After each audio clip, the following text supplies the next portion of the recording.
Welcome back to our Thursday edition of our NFL Showdown breakdown.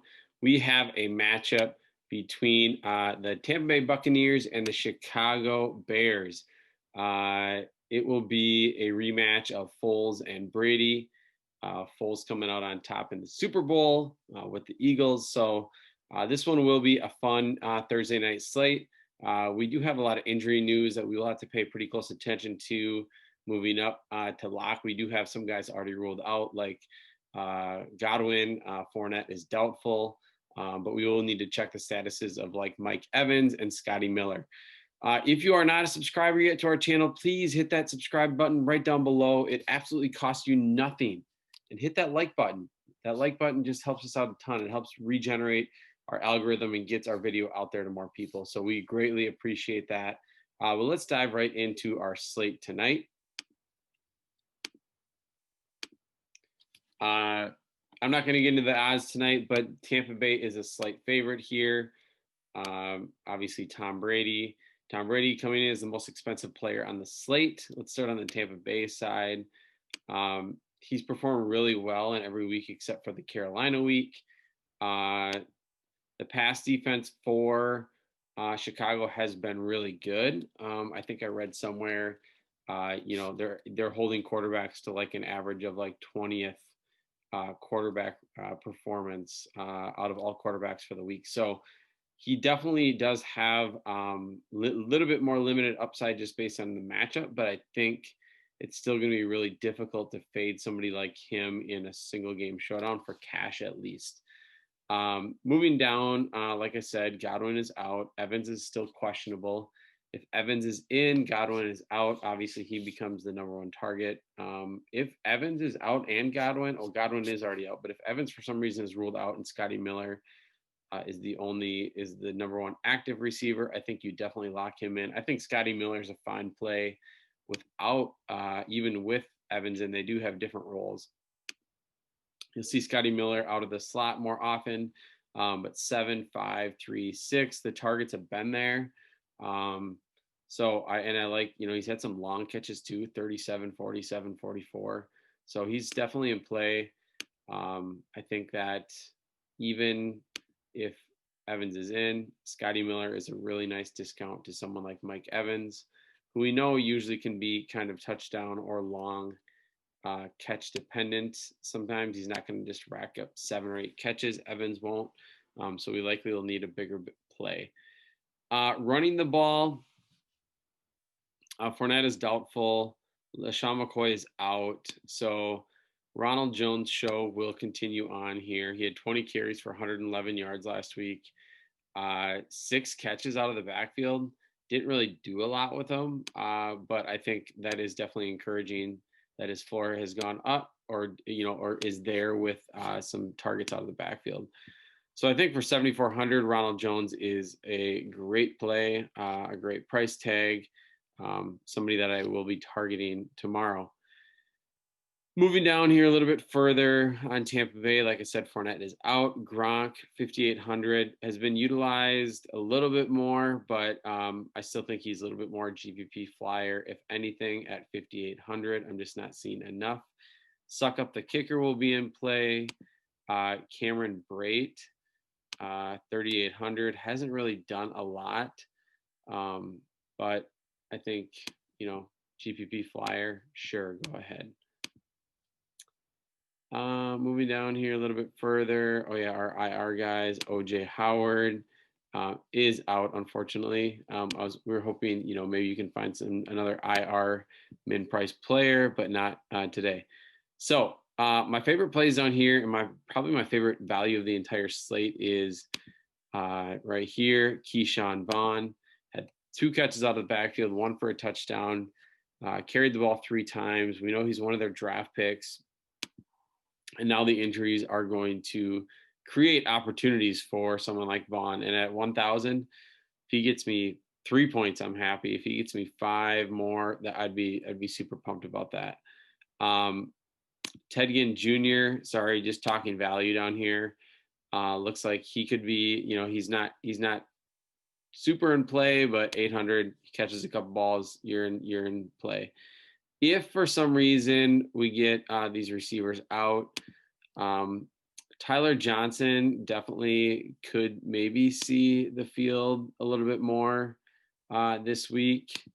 And let me see what they have in Mickens. Jaden Mickens did not catch a ball, but again has been playing a little bit. So those are some really deep flyers. But for the most part, my favorite value down here is Vaughn. Let's scroll back up to Chicago. Allen Robinson has been a freak for them, no matter if it's Foles or Trubisky. You just look at the stats. 26.1 points last week, 31.3, and a 12.3. So last 2 weeks, he's really done well. I will say last week, he caught most of his yardage and catches on the last drive. But again, good receivers can get there, whether it is in the first drive, first half, last drive. They just know how to get there. Foles at 10,000, I'm not as intrigued with. I just don't know his upside. You know, he hasn't been very good, really, besides the game-winning drive he had when he came in against Atlanta. Obviously, in that game, he did well with 3 touchdowns, but against a decent Tampa Bay defense, it's not somebody that I am in love with, but I think in cash, he's definitely playable. David Montgomery obviously is seeing a little bit more of an increased role right now with Tariq Cohen out. They did lose the game, so there was, probably a negative game script for Montgomery running the ball, but he did catch a few passes out of the backfield.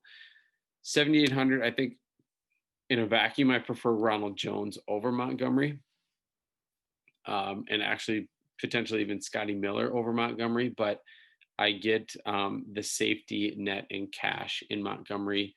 Likely will get most of the carries, has a chance for a touchdown. Jimmy Graham, 6,800. Obviously, everybody knows the 2 touchdown game he had against Atlanta. Who can't score against Atlanta? But against Indianapolis, he was pretty quiet. 4 catches, 6,800, not a bad price. But again, you're bunching him really close to some other really good players. Anthony Miller has had 2 double-digit games this year, both in which he needed a touchdown to get there. Again, I don't love him against a good defense. I prefer just to go to Allen Robinson if I want a receiver for Chicago.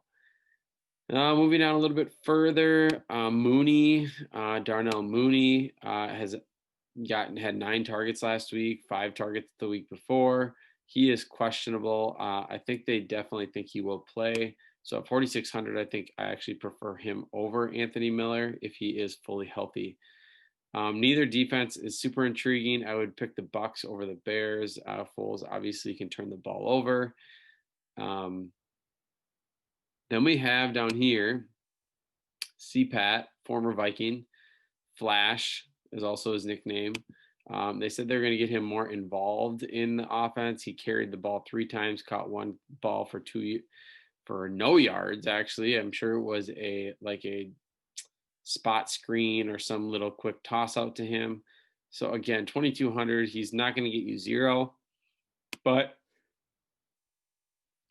like I said, I think I prefer Vaughn over him. Excuse me. I think that's kind of it. Demetrius Harris, super GPP flyer. Otherwise, I think that kind of sums it up. So I think in just kind of looking back at everything as a whole, I don't even know who. Sorry, I should know this. Who's going to be the backup running back here for Chicago? 1 offensive snap. I don't know why I'm totally missing this, but excuse the noise. But oh well. So in a vacuum, we have let's see who they even have listed. Yeah, I think they have Patterson listed as the second. Yeah, whatever. CPAT being the backup running back. Don't love it. Okay. Target Ronald Jones, probably Tom Brady, Allen Robinson. Those are probably my 3 favorite plays to start with. and then mix in some Vaughn for value, and then you are going to find a lineup that you really like. So hopefully this video, again, helped you build your lineups and start your Thursday night off with some cash. Start off the NFL week good. So I'm really excited to continue to bring content to you for all the primetime NFL Showdown games. Also, look out for my new FIFA 21 content. I'm going to be previewing some major games, playing some Ultimate Team. If you would like to hook up, play a game, we can post it on our YouTube channel. Feel free to reach out to me at my Twitter below. All right, have a good one.